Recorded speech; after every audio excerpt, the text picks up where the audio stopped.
Big Blue Nation, welcome back to another episode of the Bluegrass Breakdown with my man Israel Schill. We got a lot to talk about, mainly basketball, because I think we're officially in basketball season. I think everyone's given up on the football team, which we kind of assumed would happen. We'll touch on that Texas matchup, but none of y'all want to hear about that. Listen, they can do it, man. I still believe. All right, we'll talk about that later.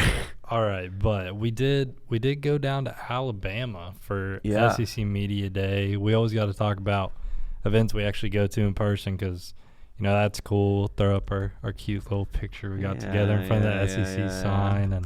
And but, you know, don't want to bash them too bad, but I think I got a lot more out of Kentucky Media Day. But also, I think it was very cool to see everybody in one area, if that makes sense. And you have like hearing Mark Pope get introduced as like Kentucky's head coach, and like, I really all those little introductions, like that was cool. Yeah, I really liked those little introductions, like how Kenny Brooks is teaching his wife how to fix her jumper. Yeah, and like he's trying to swim or something like that. It's like that was like we had got there maybe 10 minutes before Kenny was getting on, and we sit down, we're like, all right, ready to go. We're sitting back like this. All right, now we got Kenny Brooks, Kentucky women's basketball head coach. Kenny is teaching his wife how to shoot a jumper, and he's learning how to swim. So like, all right, great. This is exactly what I needed. Yeah, you don't always get that, you know. Yeah.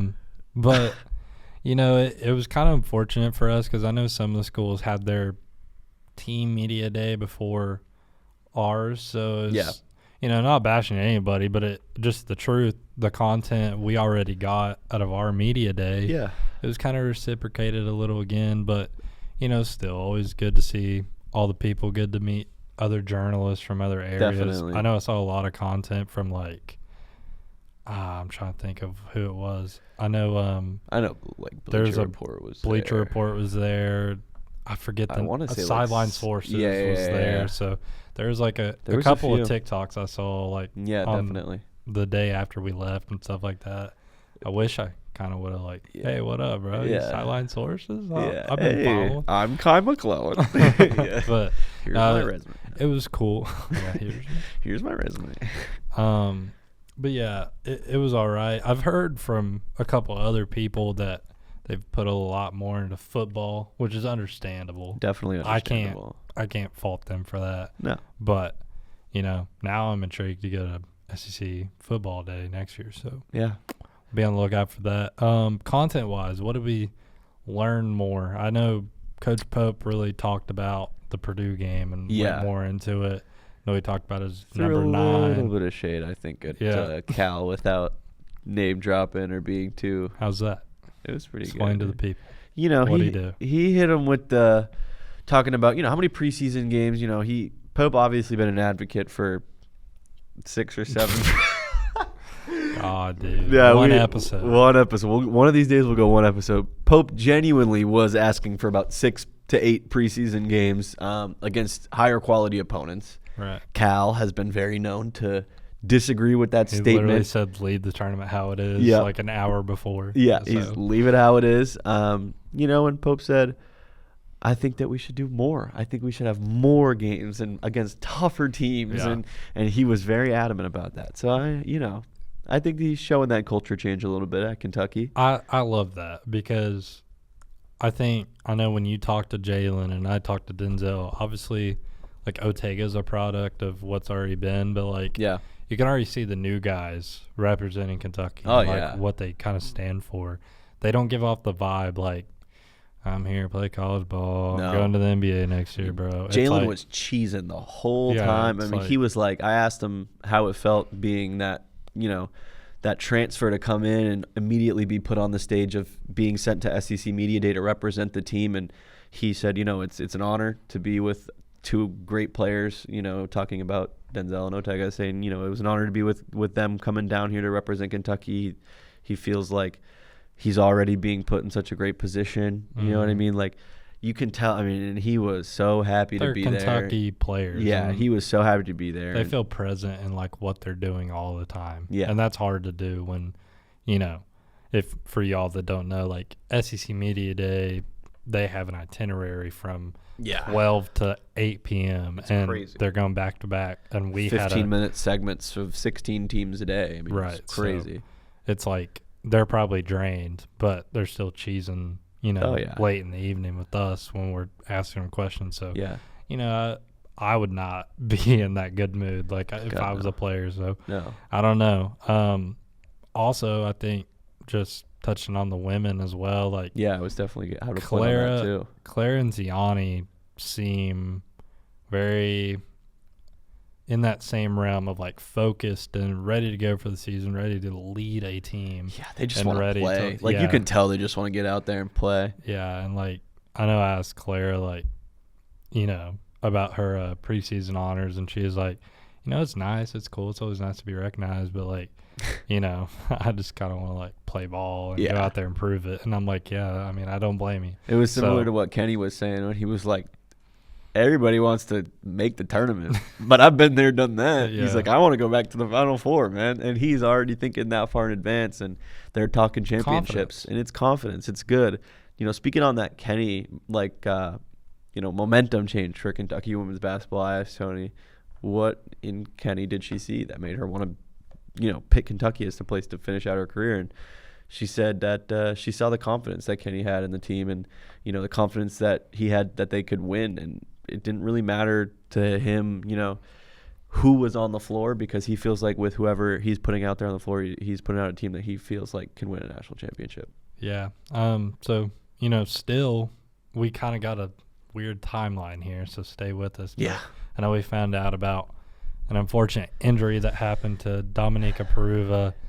Shout out Big Blue Banter. We broke that live. Yeah, we did. We broke that live. But so this took place last week in practice. So if you're really thinking about it, we asked Kenny this question after he knew this news, and he's still standing on that national championship talk. So that speaks volumes to what he had, and then what he was given after that injury. And then he's like, well, we still have a championship team. So, you know, it's nice. World of women's basketball, obviously Kenny Brooks is going to say that. Yeah. Obviously, he believes in his team. Do you believe in it a little bit? I think I'm in agreement that they can make the Sweet 16 and be a top 15 team throughout the season. But anything higher or lower just seems out of my realm. Yeah, I definitely agree. I think the ceiling is 14, 13. You know what I mean? They got up to number 8 in the AP poll last year. But that's with George A. Moore. Yeah, and with not a lot of depth without a bench. Yeah, not a lot of depth on that team. So, you know, they could definitely surprise people. I don't see the floor realistically. I don't see them falling out top 25 all year. No, I think they'll go up definitely in the first 2 months of the year before SEC play. Because they're ranked right 23rd or 22nd, 23? I believe. Yeah, I think they're 23. I mean, right outside there, and it's I don't know. That's how they were last year, and they were just kind of given that they're good enough to be in here type of thing. Kind of like the men's North Carolina team this year. They're we'll give them the 25 spot. I love it. But I do think they'll be good. I think Toni Morgan's going to have a great year. I really do feel like she's in a place where she's going to be a great ball facilitator. Is that the right? Yeah, that's the right way to say that. Yeah. And I think she's going to really be able to play, because obviously the bigs on this team is what you can focus on. Is probably going to have the most production this year. And then you have Jordan Obi, Josie Gilvin, Asia Boone. You can't fall behind off those guards KK, too. This is a good team, but you know, they're big. So I think that they're going to be able. Yeah, they're tall. So I think that they're going to be able to really bang around down low. And we were talking a little bit with Oldacre from Texas, the girl who was banging down low in the post a bunch last year. Oh yeah. I looked at her. I was like, Claire's logging that up. Yeah, you know. And I really do think she's gonna have an amazing year. You know, she's finally at the point where last year she kind of had that breakout season. Mm-hmm. This year she can have that standout star year, I think. Yeah, I hope you understand this comparison. I'm not calling them as bad as the football team, but it's where you're in the SEC. You're in the best conference in the nation. I get where and you're always from. faltered because it's like, you know, you're not. You have to play Tennessee and Texas and South Carolina twice a year and LSU. It's like unreal. And then you sometimes, like Vanderbilt this year. Vanderbilt has a very solid team. I don't think they should be ranked above Kentucky. We'll talk about that. Yeah. But, like, they're still great. And they have, last year they had two of the best freshmen in the country, and now they're developed even more. I mean, she dropped freaking 50 points and 40 points. Yeah, unreal. Within 2 weeks of each other. It's like you have teams like that have star players, and you just don't – you can't really, like, escape it. You just have to deal with it every night and hope you can pull out a win. So it's like there's a concept there where it's like every night is going to be a battle, and every night, like, you know, nothing's given. You have to go earn it. Yeah. And so I'm glad Kenny has the confidence in that team to be able to go do that and put that, like, type of emotion out there.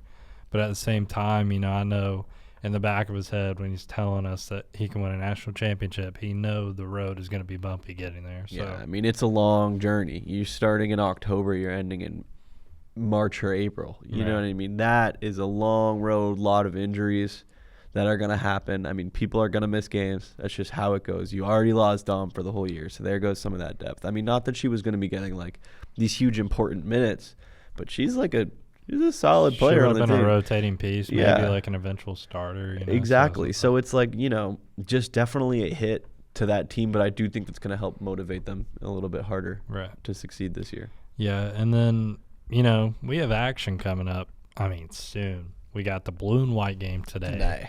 Which, you know, you get to see them all play on the court for the first time. And, like, I'm really excited. An actual scrimmage, not Big Blue Madness scrimmage. An actual scrimmage. We get to see Purdue and Kentucky face off literally in a week's time, which sounds insane. But it's almost here. And, you know, we'll shift over to the men a little bit, but I got some flack on Twitter. I knew that video you sent. Bro, he got heat. I sent the video in the group chat. I'll run it right now of the Purdue men's basketball team running around with logs over their head around campus, and literally. What was your exact, like, you were like, Purdue's not going to be able to, you know, carrying logs ain't going to beat brains or whatever it was. Like, who's going to carry the boats? It was very informational. I was just like, a recent video of Purdue's men's basketball team surfaced them carrying logs in a team workout. I was like, all this to beat Kentucky. You know, is all I said. I said Purdue's never won a national championship. Is what I put at the bottom. And because the caption was, Purdue's winning the Natty. Oh yeah, because they're carrying logs, dude. Like, bro. Like, why don't they? Okay. Why don't they figure this out, bro? Like, brains over brawn. I said it on Banter. I'll say it on here. Brains over brawn. You're gonna have a mental advantage. You're gonna have a physical advantage. I mean, Kentucky's not scared of Purdue, bro. Promise or not. He's not scared of anybody. Number one means nothing in preseason. Preseason. I mean, where was UNC? 25. No. Oh, they were one. They missed the tournament. Missed the tournament. Hey, that's what goes on, man. That's tough. Yeah. I'm trying to find some of these comments. I'm not a guy to, like, ever look at comments, bro, so funny, fiend over them, but. Braden Smith does not have a better beard than me. Like, let's get it straight. Like, come on now. Move that mic. Get a little look. Come on. Are we for real? Braden Smith's beating this? No. Braden Smith's like 25, bro. Like, put the fries in the bag. People say, when did carrying a log equate to shutting down the pick and roll? How does carrying logs transfer to the court? Number one Boilers season said, we pack and rut, buddy. Gonna be fun. You're not packing nothing, bro. I promise you. They're packing her up, but then the same guys are like, dude, we don't care. It's an exhibition game. Like, and then this person says, surfaced. They did this a month ago. Acting like the UK Purdue scrimmage will be anything similar to a legitimate game is funny. Catch us in the tournament. That's all I got to say. Catch us in the tournament, bro. We're smoking you fools. I don't even care. I just don't. Like, it should matter. Like, dude, Mark Pope said it. You're playing number one preseason team that has some weight to it, no matter if the rankings can move so easily now.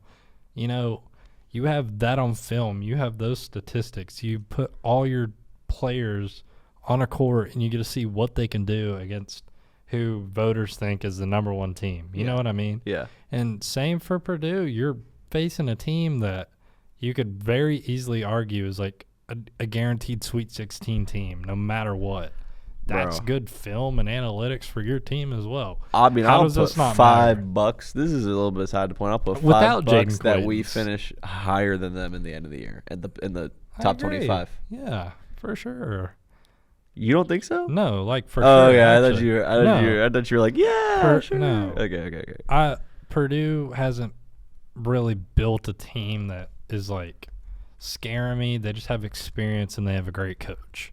And that's the truth, whether you like it or not. I think Kentucky's been way more active in the portal. They're just returning a lot of guys. That's really it. I think, like, who is actually guarding Ortega and Jasper if they're on the court together? Nobody. Please tell me. Like, actually. And who, you know. Nobody's guarding Jaden Quaintance when he's back on the floor. Exactly. And who's Brandon Garrison and Mo D are going to be down in the paint. Like, people could barely bang with Mo D in the post last year, and he's 6'8". Exactly. Like, you know what I'm trying to say. Yeah, I know what you're trying to say.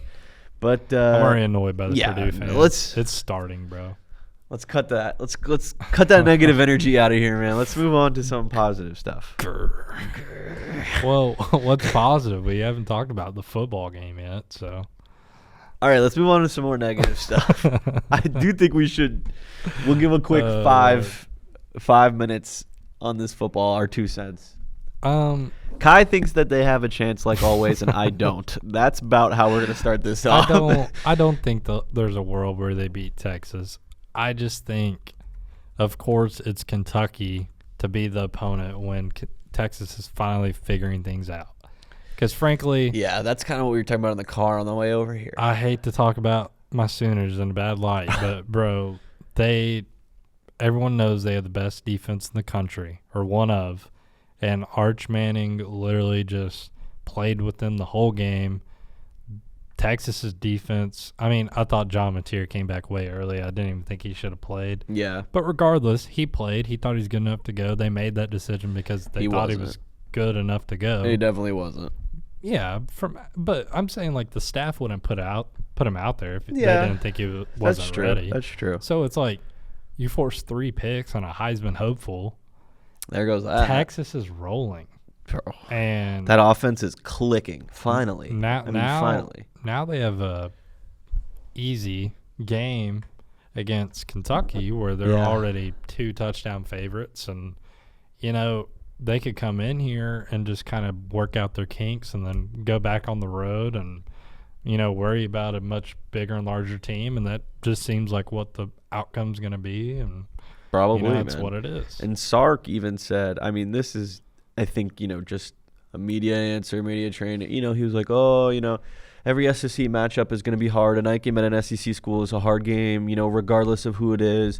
We can't look at every team we can't look at Kentucky like, you know, they're bad. We have to look at them like every other team we do. We have to look at them like we're playing in the national championship. I mean, well, he's like, I got a lot of respect for Mark Pope, got a lot of respect for the coaching staff. We hear this every week, though. We heard this same exact spiel with an Ole Miss. You know what I mean? Like, with Lane Kiffin, you hear it every time. I will say, though, I mean, the only thing that's going for Kentucky, and we talked about it, South Carolina, they played 1 good quarter of football, and they won that quarter. Yeah. And if they would have let it translate throughout the whole game, they would have easily won that game.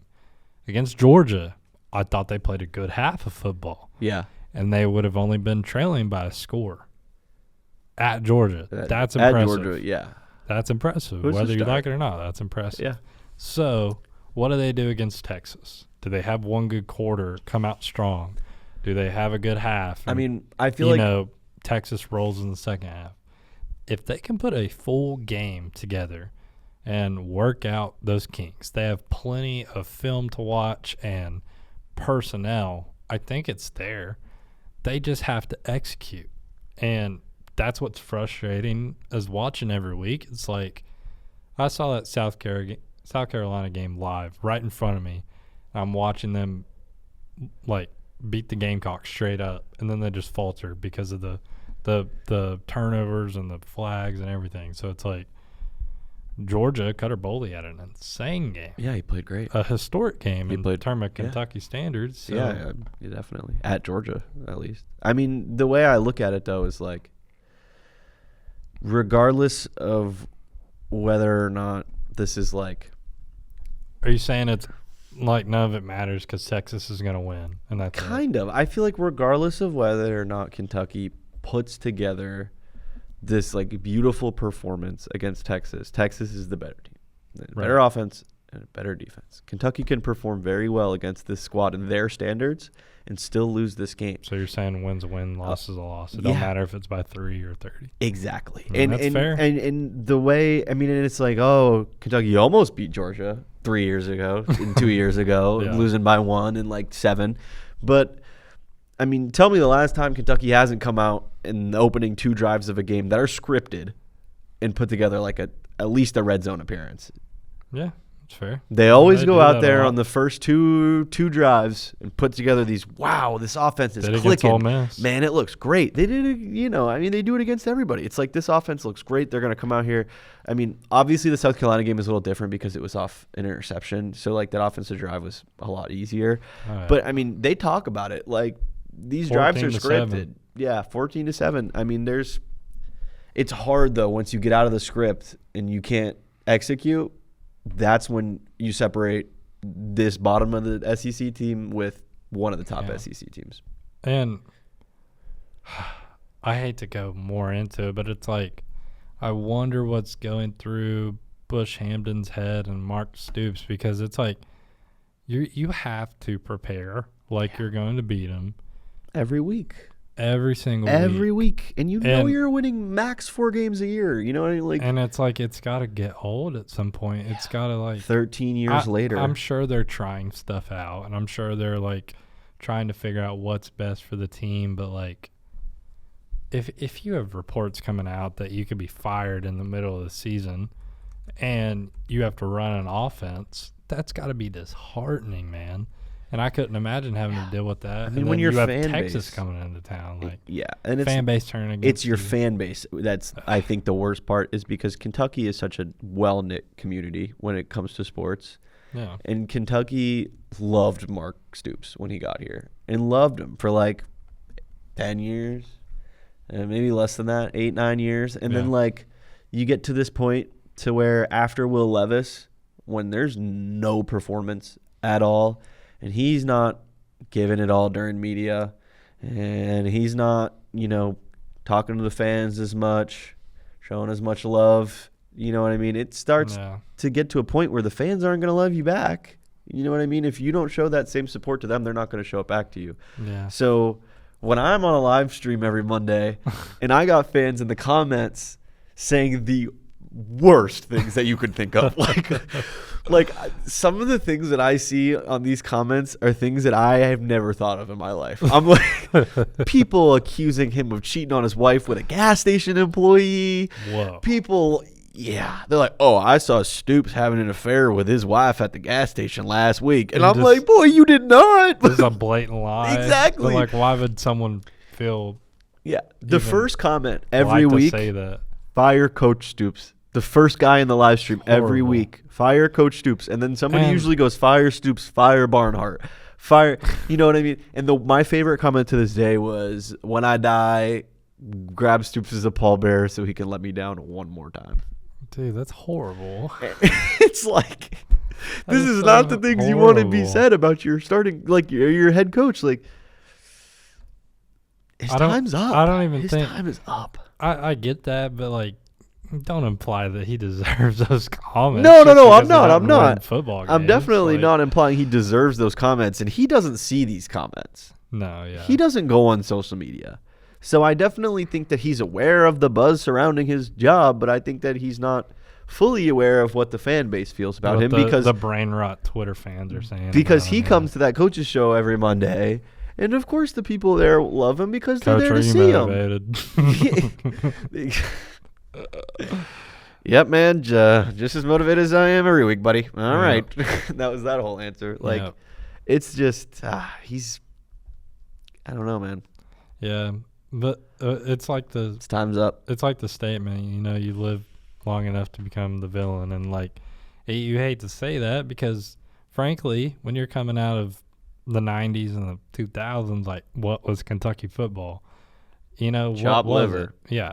And then you have all these great historic years under Stoops, and you just want to – he deserves all the flowers in the world. He does, and he gets the flowers from the other SEC coaches. Probably Kentucky Hall of Famer in the future. He is, realistically. So he's got the wins record, right? He passed Bear Bryant, right, who won an unclaimed national championship in 1950 or whatever. And he's had a handful of Heisman contenders. Yeah, he's had defensive players of the year. Never mind. That was way before. That was the first thing close to Heisman I could think of. Think of all the historic. You have Josh Hines Allen broke records. You have Randall Levis. You got Randall Davis, Cobb. Yeah, the list goes on. There's a lot of guys. Even Zadarius Smith, who just retired from the NFL after a long career. He was a hell of a player in the NFL. Mm-hmm. So he definitely It's hard. It's a harsh conversation. Yeah, because he's a good coach when it comes to running an organization and building the right team. But I think he has a hard time right now. It feels like at least he has a hard time winning over the locker room and getting that execution to fully be pat down. Because the guys are yeah. We believe. But if you believe you're going to be out there diving for a pass that's thrown a little bit over, you know what I mean? Yeah. If you believe you're going to be running down there till the very end of that guy barely gets the ball over the end zone trying to tackle him, you know what I mean? If you believe you're going to be trying till the very last whistle of every play, and that's not what we're seeing.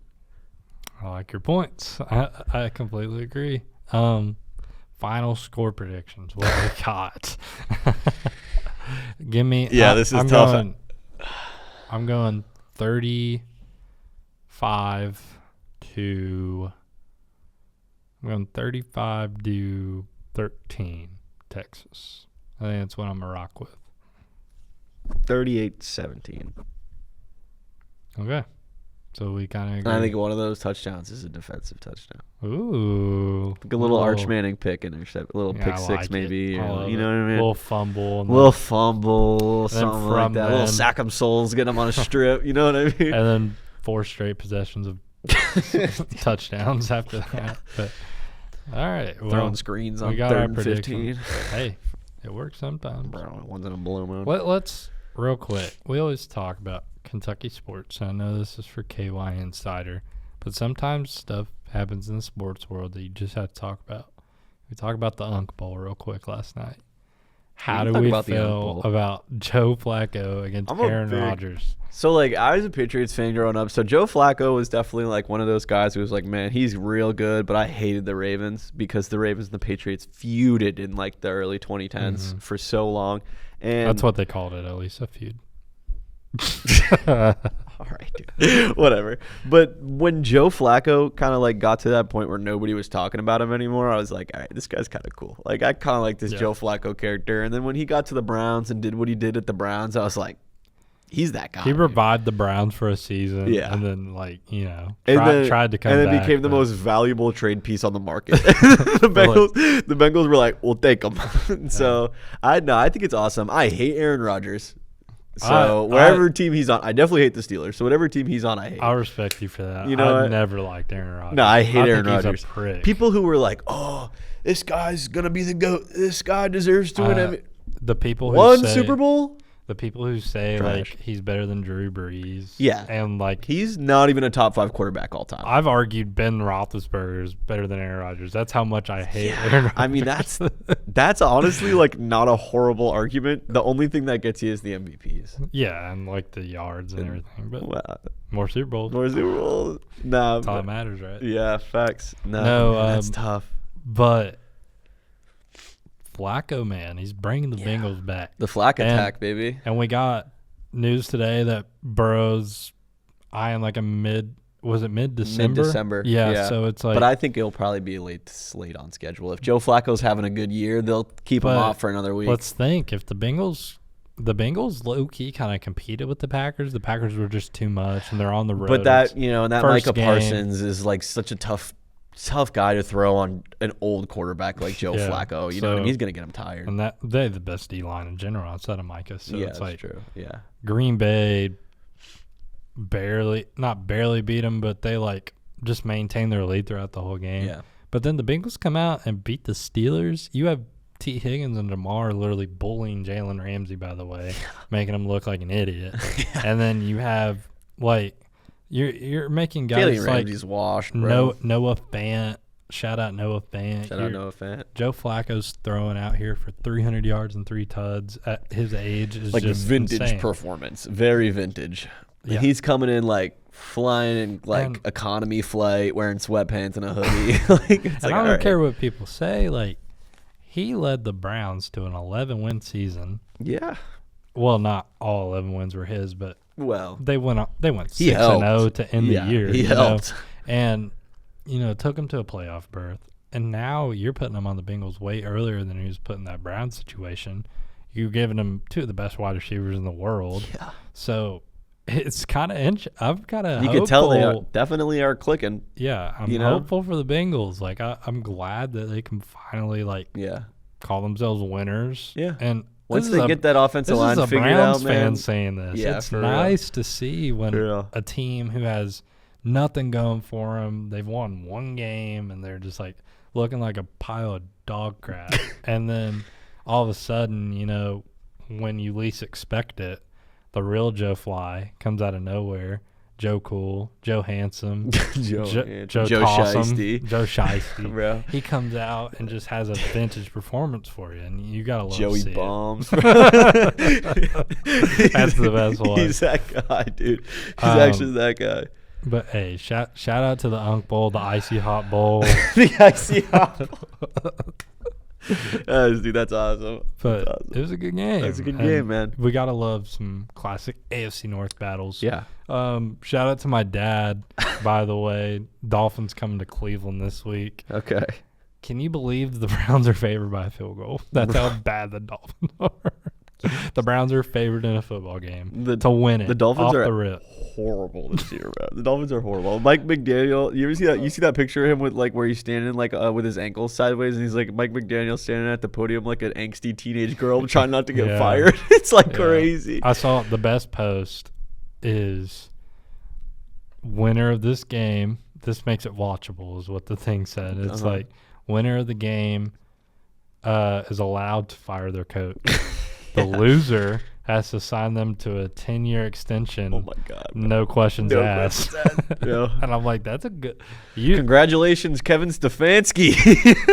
No, Tua Tagovailoa would absolutely, he'd retire. Throw that game on purpose. Yeah, He'd be like, please give me another coach. Please, another coach. Lord. That's a good place to end it, I think. Yeah, Dolphins, Browns. It doesn't get any unentertaining than that. So I think we've lost our points. Definitely. What's real quick? Do you have a score for the Purdue game? Do you have any ballpark for it? Because I know we'll talk about it next week. But I mean, I definitely think it's going to be a kind of lowered defensive. Not really going to I think it's going to be a lot of throwing stuff out there and seeing what sticks. You know what I mean? I'm thinking maybe like a Kentucky wins by 7-ish and 6 or 7. 6 or 7, and it's somewhere up in 70s to 80s. I don't think it's going to be anything crazy. Cats by 90. All right, that's a good. Set enough. That makes sense. Cats by a billion. But yeah, guys, thanks for watching and listening again. Bear with us with the schedule of uploading. There's going to be an episode every week. I mean, we're gonna get it out, but sometimes on a Tuesday we don't get back until 4 a.m. on Wednesday on SEC Media Day. Exactly. Your boy don't want to record on Wednesday. Not at 9 a.m. Not at 9 4 hours a.m. of sleep. So yeah, it's all good. But there will always be an episode up every single week. You should be seeing this before the blue and white game. So we'll have that for you all to watch. And next week's episode will be out. We'll get a preview Purdue, talk about Kentucky's upset win over Texas, a lot of stuff. You didn't even catch that because it's happening. No, bro. Because I'm just shut up. Shut up. But just end the episode. Make sure to follow all our socials, KY Insider, on everything: Facebook, Twitter, TikTok, blah blah blah. And then also check out our website, kyinsider.com. We got great place stories. We do interviews. We had an interview with Duron Rippey lately. An interview with John Wall, bro. So, hey, a lot of content, a lot of Kentucky content to check out for you guys. We'll see y'all next week, and peace out.